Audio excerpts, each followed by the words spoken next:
कायीन आणि हबेल. आदमाने आपली स्त्री हव्वा हिला जाणले.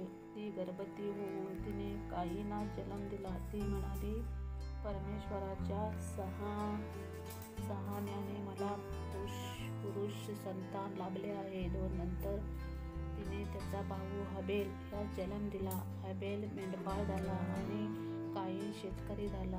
काही काळ लोटल्यावर असे झाले की कायीनाने परमेश्वराला शैतानाच्या उत्पत्तीपैकी काही अर्पण आणले.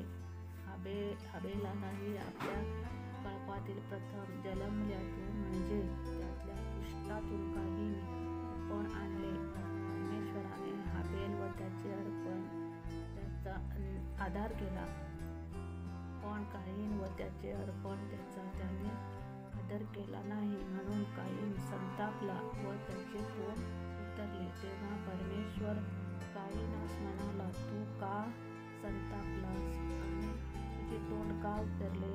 तू बरे केले तर तुझे मुद्दा प्रसन्न होणार नाही काय?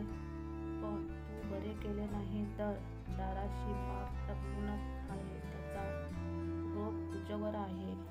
करता त्यास दाबात ठेव. मग कायीनाचे त्याचा भाऊ हबेल त्याच्याशी बोलणे झाले आणि असे झाले की ते शेतात असता कायीनाने आपला भाऊ हबेल यावर चालून जाऊन त्यास ठार केले. मग परमेश्वराने कायीनास विचारले, तुझा भाऊ हबेल कोठे आहे?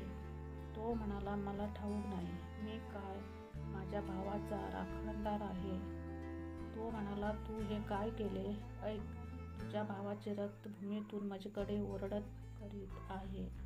तर आता तुझ्या हातून तुझ्या भावाचे पडलेले रक्त प्राशन करण्यास ज्या भूमीत तोंड उघडले आहे तिचा तुला शाप आहे. तू जमिनीची मशागत करशील, तेव्हा ती यापुढे तुला आपले सत्व देणार नाही. तू पृथ्वीवर परागंधावा भटकणारा होशील.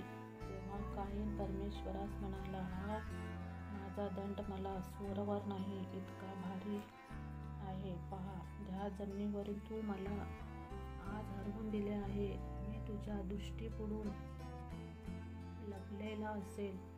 मी पृथ्वीवर परागंधा व भटकणारा होणार आणि त्या कोणाला मी सापडेल व मला ठार करील असे होईल.